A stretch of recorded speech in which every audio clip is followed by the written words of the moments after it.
KELOLAND Media Group. Midday in KELOLAND. A downtown Sioux Falls landmark celebrates 5 years since its construction.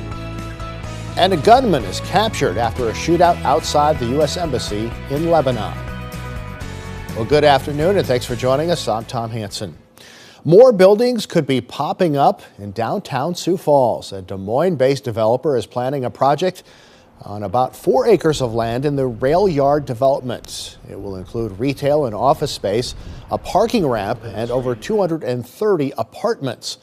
We'll get more details from the developer on what to expect once the project is complete. That's tonight on KELOLAND News. It's one of the most recognizable landmarks in downtown Sioux Falls. The Arc of Dreams turns 5 years old this summer. Hard to believe. Donations from the community help pay for the construction and installation of the massive stainless steel sculpture. But it turned out to be a much more ambitious project than first envisioned. And we budgeted out a couple of years and $1 million. Well, it took us 6 years and $3 million.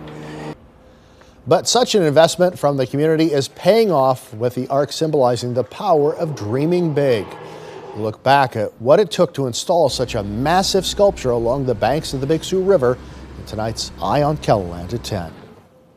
This midday, the search continues for a child who went missing in the James River Tuesday night in Hutchinson County. According to the sheriff, an emergency aquatic response team and several county emergency officials are assisting in the search on the Tschetter Colony. The aquatic response team is a dive crew that uses advanced equipment to find drowning victims. At this point, authorities have not released the child's name or gender. Well, a water main break has shut down a stretch of West Avenue in Sioux Falls, just south of Covell Lake, near the road construction project there. The temporary closure is between 9th and 10th Streets. Crews are working to fix the break, and according to the city, West Avenue will be open as soon as it can be. Turning now to a look at your midday forecast with meteorologist Scott Munt, and I guess we're turning up the wind machine today, huh? Yeah, we are. It's taken its time to move across parts of eastern and southeastern KELOLAND, but the strong winds will eventually move through during the afternoon.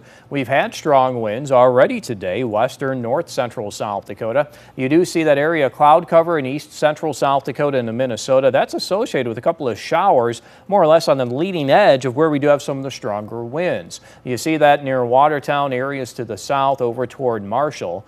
And I showed you a little bit ago how temperatures have cooled into those locations with numbers in the 60s. That's a live look at Watertown. Temperature at 63 degrees as they had a couple of showers move through. West wind at 15 with that wind gust up to 24. You see other temperatures across the area. 65 in Marshall. They've had a couple of rain showers too. It's currently 72 in Sioux Falls, 77 in Aberdeen, 73 in Pierre, and 72 in Rapid City. As we take a look at the wind coming in from the west and northwest, 15 to near 30 miles per hour. Check out Buffalo, northwest wind at 45 miles per hour, and the wind gust in Buffalo is approaching 60.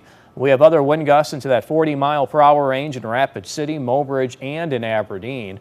As we do take a look at Futurecast, it shows strong wind gusts for just about everybody. This is for the later part of the afternoon. As we get into the overnight hours, those winds will start to subside, but it'll come back again for tomorrow with those northwest winds into that 40 mile per hour range. And that starts to take a break on Friday, but even by Saturday, we could see those wind gusts back to the 30s in north central South Dakota. So our forecast for today will go with highs in the 70s to near 80 degrees. There may be a couple of those scattered showers found across eastern South Dakota, western Minnesota during the afternoon. Tonight, clearing, temperatures fall to the 50s. And for tomorrow, you can expect temperatures in the 70s to near 80 degrees with a strong northwest wind. I'll have more details on your KELOLAND Live Doppler forecast coming up. Thank you, Scott. Well, South Dakota Governor Kristi Noem is answering more questions about her latest book. In an interview with News Nation's Chris Cuomo, Noem says that she does not hire ghostwriters to write her books. When asked about a meeting with Kim Jong-un included in the original version of the book, the governor went on the defensive. The American people do not frickin' care about a sentence being pulled out of a book. What they care about is what's happening to their life. And did you read the book? What I would ask is, did you read the book, Chris? But here's the thing, Dov. It's an if you excellent want them to book. take your answers on the other things seriously, they got to believe you're coming from an authentic place. They should, and it is. It's not if you won't just own what's obvious. Rather than talking about a sentence in her book, Noem told Cuomo that people should rather hear about gas prices, the southern border, or the trials involving former President Trump and Hunter Biden.